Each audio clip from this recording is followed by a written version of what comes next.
Bonjour à toutes et à tous, je suis ravi de vous retrouver aujourd'hui pour parler comics. Aujourd'hui, on va parler de Reign qui est sorti chez iComics. Vous l'avez peut-être vu passer dans ma vidéo de déballage. C'est un titre que je peux lire grâce à vous, donc encore un énorme merci pour ça.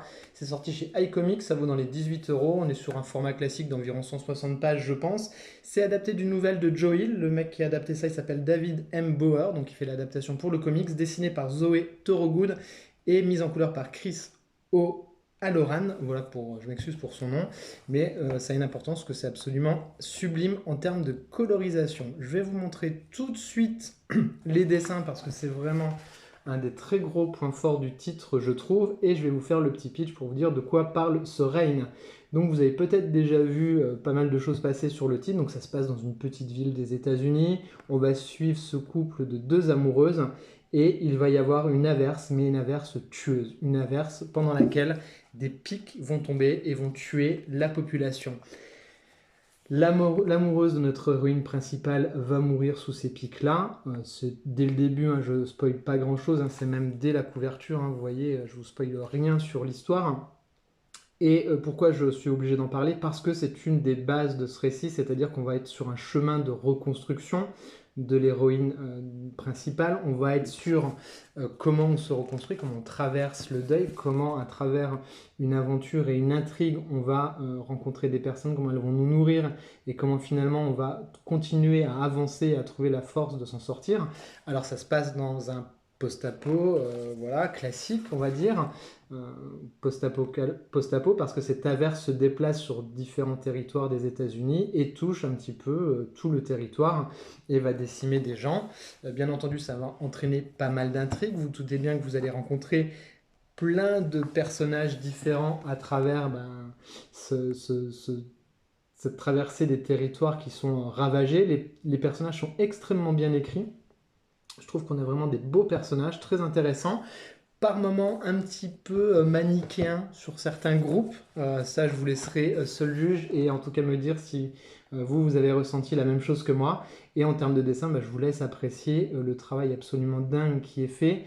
Et également sur la colorisation, vraiment, il y a un choix de couleurs que je trouve absolument dantesque. Regardez-moi ça comme c'est beau, comme c'est bien fait, comme on en prend plein les mirettes.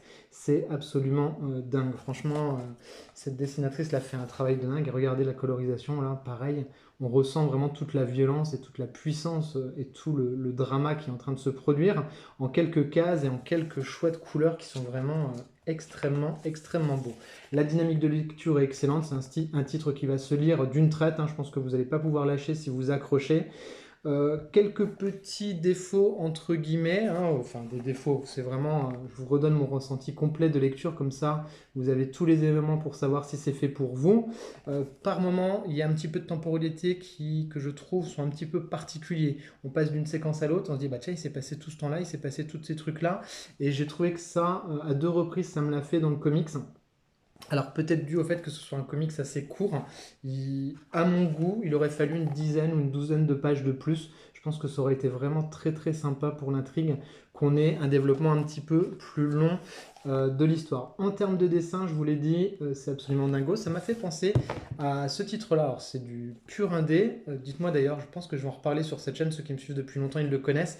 Mais vous voyez, on a vraiment ce trait très indépendant, mais qui est mis encore plus en exergue et en puissance dans ce comics-là. Voilà, ça m'a fait penser à ça, et notamment dans la façon d'appréhender les personnages. Alors pour le coup, moi ça m'a plu, mais effectivement il pourra peut-être vous manquer par moments certaines expressions qui parfois dans les visages sont un petit peu légères. Il peut pour certaines personnes, je pense, manquer un petit peu de relief dans les expressions qui sont exprimées. Moi, ça m'a pas choqué, mais je pense que c'est important de le savoir parce que ça peut peut-être vous poser question à la lecture et de vous dire, tiens, effectivement, j'ai moins ce ressenti-là, moins cet affect. Mais c'est le trait qui veut ça.